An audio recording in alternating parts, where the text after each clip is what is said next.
ಚರ್ಮ ಕುಶಲ ಕಾರ್ಮಿಕರಿಗೆ ಬೇಕಿದೆ ಸರ್ಕಾರದ ನೆರವು. ಚರ್ಮ ಉದ್ಯೋಗವನ್ನೇ ನಂಬಿ ಜೀವನ ಸಾಗಿಸುವ ಚರ್ಮ ಕುಶಲಕರ್ಮಿಗಳ ಬದುಕು ದುಸ್ತರವಾಗಿದೆ ಎನ್ನುವುದಕ್ಕೆ ವಿಠ್ಠಲ ಕಾಶಿನಾಥ್ ಜಾಧವ್, ಸುಮಿತ್ರಾ ವಿಠ್ಠಲ ಜಾಧವ್ ಈ ದಂಪತಿಗಳ ಕುಟುಂಬವೇ ಉದಾಹರಣೆ. ಹೌದು, ಪಟ್ಟಣದ ಲಿಡಕರ್ ಕಾಲೋನಿಯಲ್ಲಿ ವಾಸವಾಗಿರುವ ಈ ಬಡ ಕುಟುಂಬದ ಯಜಮಾನ ವಿಠ್ಠಲ ಜಾಧವ್ ಸುಮಾರು 20 ವರ್ಷಗಳಿಂದ ಪಾರ್ಶ್ವವಾಯು ರೋಗದಿಂದ ಬಳಲುತ್ತಿದ್ದಾರೆ.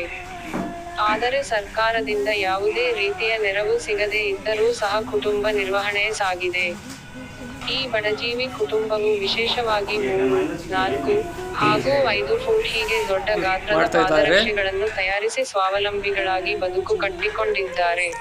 ಆದರೆ ಬಡತನದ ಬವಣೆಯಿಂದ ಹೊರಗೆ ಬಾರದೆ ಎಲೆಮರೆ ಕಾಯಿಯಂತೆ ಅಡಗಿ ಕುಳಿತರುವ ಇಂತಹ ಕುಶಲಕರ್ಮಿಗಳ ಕಲೆಗಳು ಹೊರಗೆ ಬರಬೇಕಿದೆ.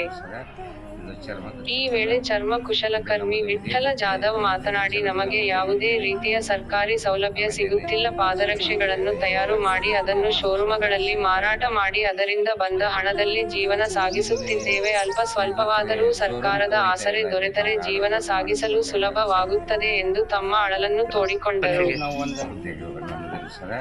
ಇದು ಚರ್ಮದ ಚಪ್ಪಲ, ಇದು ನಮ್ಮದು ಇದೇ ಚರ್ಮದ ವಿದ್ಯೆ.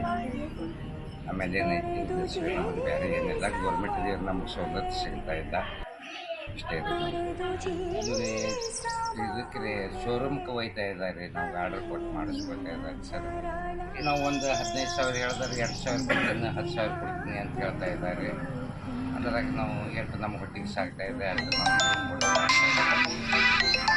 ಈ ಸಂದರ್ಭದಲ್ಲಿ ಸಮಾಜ ಮುಖಂಡ ಶಿವಾನಂದ ಸೌದಾಗರ ಮಾತನಾಡಿ, ಪಟ್ಟಣದಲ್ಲಿ ಇಂದು ಸುಮಾರು 15,000ಕ್ಕೂ ಹೆಚ್ಚು ಚರ್ಮ ಕುಶಲಕರ್ಮಿ ಕುಟುಂಬಗಳು ಚರ್ಮೋದ್ಯೋಗ ಮಾಡಿ ಜೀವನ ಸಾಗಿಸುತ್ತಿದ್ದಾರೆ.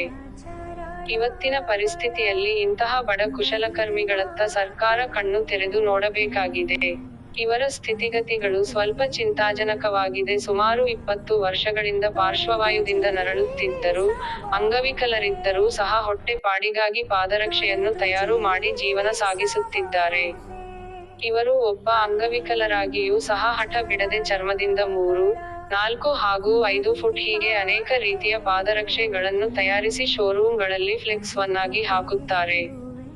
ಸರ್ಕಾರ ಇಂತಹ ಕುಶಲಕರ್ಮಿಗಳನ್ನು ಗುರುತಿಸಿ ಪ್ರೋತ್ಸಾಹಿಸಬೇಕು ಎಂದು ಸರ್ಕಾರವನ್ನು ಒತ್ತಾಯಿಸಿದರು ಎಂದ ಅವರು, ಚರ್ಮ ಕುಶಲಕರ್ಮಿಗಳಿಗಾಗಿ ಜೀವವಿಮೆ ಮತ್ತು ಆರೋಗ್ಯ ವಿಮೆ, ಅಂತ್ಯ ಸಂಸ್ಕಾರಕ್ಕೆ ನಿಗಮದಿಂದ ಮೃತನ ಕುಟುಂಬದವರಿಗೆ ಸಹಾಯ, ಪಟ್ಟಣದಲ್ಲಿ ಪಾದರಕ್ಷೆ ಮಾರುಕಟ್ಟೆ ಉನ್ನತೀಕರಣ ಮಾಡಬೇಕು. ಚರ್ಮ ಕೈಗಾರಿಕಾ ಸಂಶೋಧನೆ ಕೇಂದ್ರ, ಕ್ಲಸ್ಟರ್ ಮಾದರಿಯ ಲೇದರ್ ಸ್ಟುಡಿಯೋ, ನಿಗಮದಿಂದ ನೇರ ಸಾಲ ಸೌಲಭ್ಯಗಳ ಜೊತೆಗೆ ಹೊಸ ತಂತ್ರಜ್ಞಾನದ ಯಂತ್ರೋಪಕರಣಗಳನ್ನು ನೀಡುವುದು.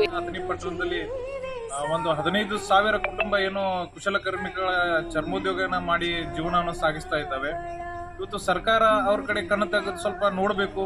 ಇವರ ಸ್ಥಿತಿಗತಿಯನ್ನು ಸ್ವಲ್ಪ ಚಿಂತಾಜನಕವಾದಂಥ ಸ್ಥಿತಿಗತಿಯನ್ನು ಸರ್ಕಾರ ಸ್ವಲ್ಪ ಬಂದು ಸೂಕ್ಷ್ಮವಾಗಿ ಇವರ ಪರಿಸ್ಥಿತಿಯನ್ನು ಅರ್ಥ ಮಾಡ್ಕೊಳ್ಬೇಕು. ಇವತ್ತು ಅಂಗವಿಕಲತೆ ಕುಶಲಕರ್ಮಿಗಳು ಅಂಗವಿಕಲತೆಯಿಂದ ನರಳುತ್ತಿದ್ದರೂ ಸಹಿತ ಇಂಥ ಒಂದು ಕಲೆಯನ್ನು ಮಾಡಿ ಚರ್ಮೋದ್ಯೋಗವನ್ನು ಮಾಡಿ ತನ್ನ ಜೀವನವನ್ನು ಸಾಗಿಸ್ಕೊಳ್ತಾ ಇದ್ದಾರೆ. ಅದಕ್ಕೆ ಸರ್ಕಾರ ವಿಶೇಷವಾಗಿ ಆರೋಗ್ಯ ವಿಮೆಯನ್ನು ಮಾಡಬೇಕು ಅವರಿಗೆ. ಮತ್ತು ಅಥಣಿಯಲ್ಲಿ ಲೆದರ್ ಇನ್ಸ್ಟಿಟ್ಯೂಟ್ ಆಫ್ ಟೆಕ್ನಾಲಜಿ ಏನು ಇವತ್ತು ಆಗ್ರಾ ಮತ್ತು ದಿಲ್ಲಿಯಲ್ಲಿ ಯಾವುದೇ ರೀತಿ ಇನ್ಸ್ಟಿಟ್ಯೂಟ್ ಮಾಡಿದ್ದಾರೆ ಅದೇ ರೀತಿ ಅಥಣಿಯಲ್ಲಿ ಲೆದರ್ ಇನ್ಸ್ಟಿಟ್ಯೂಟ್ ಮಾಡಬೇಕು.